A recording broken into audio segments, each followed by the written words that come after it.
Ito nga bang si Chris Rosales ay malamang nang ite-trade ng San Miguel Beer dito sa Blackwater Bossing kapalit nitong si Dalf Panopio, o kaya naman baka Chris Rosales at isang first round draft pick kapalit ni Cedric Bearfield. Isa ito dito sa mga lumalabas na reports ngayon, lalo na at nakikita natin yung posibilidad na baka itong San Miguel Beer ay mag-revamp dito sa kanilang point guard position. Actually, ang isa pang rumor na lumabas, baka daw Chris Rosales at Chris Miller for Bearfield and Panopio. So wag na tayong magulat kung ganyan talaga ang gawin nitong SMB, lalo na at nakita na nila na mukhang nagiging magandang resulta no ginagawa ng Magnolia Chicken Templados na pinapalitan na yung mga veterano nila. So wag na tayong magulat kung ang San Miguel ay ganyan din ang kanilang gagawin. Kung sakasakali na matuloy itong Dalf Panopio for Chris Rosales trade, upgrade yan para dito sa San Miguel. Matanda na rin itong si Rosales at masasabi natin all around mas maganda ang nilalaro nitong si Dalf Panopio, kaya siya talaga ang pwedeng makuha ng SMB. Siyempre magugulat si Rosales kung sakaling siya nga ay i-trade nitong San Miguel Beermen, dahil alam naman natin na itong si Chris Rosales ay medyo matagal-tagal na rin niya sa SMB, pero mukhang ang gusto talaga ng San Miguel ay makuha itong si Dalf Panopio dahil nakita nila ang potential nito. Kung inyong maaalala, itong si Dalf Panopio gusto rin niyang makuha noon ng Barangay Ginebra, pero naunahan sila ng Blackwater Bossing. Kaya nga ngayon ang San Miguel naman susubukan na sila ang mag-acquire dito kay Dalf Panopio para talaga namang masabi natin kung gaano kalaki yung magiging improvement dito sa guard position naman ng SMB kung matuloy nga itong kanilang gustong gawin.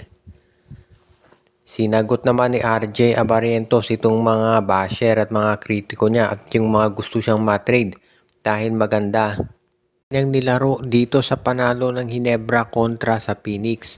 Si Abarientos ang top scorer na merong 25 points at meron siyang mga key baskets doon sa game.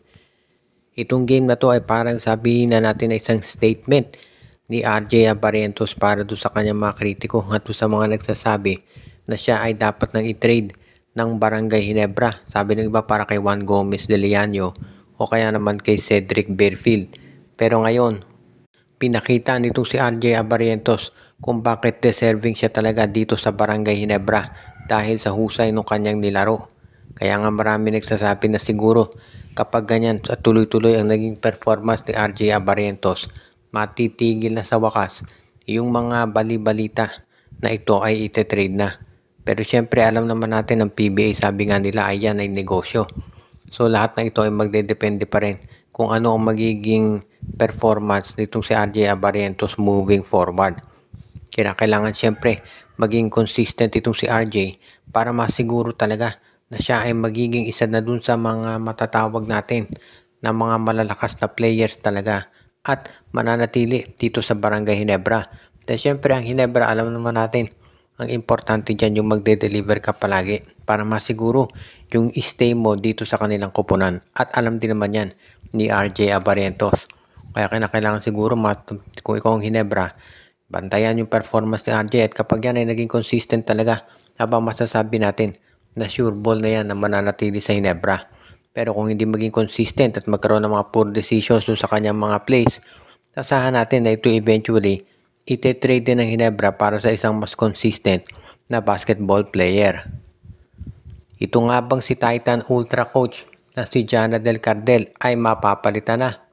Natalo na naman itong Titan Ultra kahapon dito sa NLEX Road Warriors. Hindi naman gaano kalaki yung lamang, hindi katulad nung natalo sila sa San Miguel. Pero syempre talo pa rin yan. Sabi nga nila kahit lamang ng 1 o 100 talo pa rin. So ngayon bagsak na sa 2-6 ang record nitong Titan Ultra at marami ang naniniwala na hindi magtatagal itong si Cardel sa kanyang pwesto at mapapalitan din. Kaya nga ngayon ang tanong, sino naman kaya ang magiging kapalit nitong si Jana Del Cardel? Well, merong mga lumalabas na mga reports ngayon na baka daw si Alex Cabagnot ay magbalik dito sa PBA at may mga nagsasabi na dahil nga matunog na yung pangalan na itong si Jana Del Cardel ay papalitan, baka itong si Alex Cabagnot ang maging bagong head coach nitong Titan Ultra. Dahil dito natin talaga makikita kung ano ang magiging desisyon nitong Titan Ultra dahil mataas din na expectations ng mga tao dito, lalo na at sinabi nila na sila ay isang independent team. Kaya lang, kahit na ano pa man yan, independent man o kung ano pa man, kailangan dito magpakitang gila sila dahil marami nagsasabi talaga na medyo hindi maganda yung nilalaro ng Titan Ultra ngayon. Kaya nga kailangan siguro baka bagong head coach ang kailangan para magkaroon ng panibagong direksyon itong kanilang koponan. Dahil kapag walang bagong direksyon itong Titan Ultra, ang mangyayari dyan ay palagi na lang silang ma-eliminate ng maaga. Katulad nung nangyayari dito sa Blackwater at Terra Firma at ngayon ay Phoenix. Kaya kailangan siguro talaga na magkaroon ng major adjustment itong si Coach Cardell kung gusto niyang manatili sa pwesto. At yan ngayon ang isa sa mga bagay na kailangan siguro pag-isipang mabuti dito sa kampo ng Titan. Mukhang magaling o mukhang sabihin na nating serviceable. Ito talagang si Juan Gomez de Leaño, hindi lang dito sa Converge kung hindi maski na dito sa Gilas. Siguro naman walang magugulat dito sa balita na itong si Juan Gomez de Leaño ay isasama na dito sa Gilas pool dahil syempre sa husay ng pinapakita nitong laro. Kaya nga yan ay good news talaga para dito sa Pilipinas. Pag itong si Juan Gomez de Leaño ay nasama sa Gilas, syempre ang laking bagay yan dahil sabi nga nung marami, ang kulang talaga sa Gilas Pilipinas dati pa ay wala tayong point guard. Umaasa lang tayo kay Chris Newsome. Kaya nga maganda na ito talaga si Juan Gomez de Leaño ang masama dyan sa lineup natin.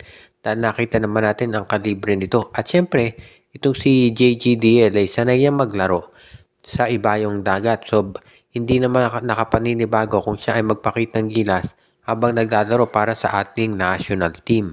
Ang isa pang magandang balita dito para sa ating Gilas Pilipinas ay dumating na sa wakas dito sa bansa itong si Benny Boatwright at mukhang matutuloy na yung naturalization process niya.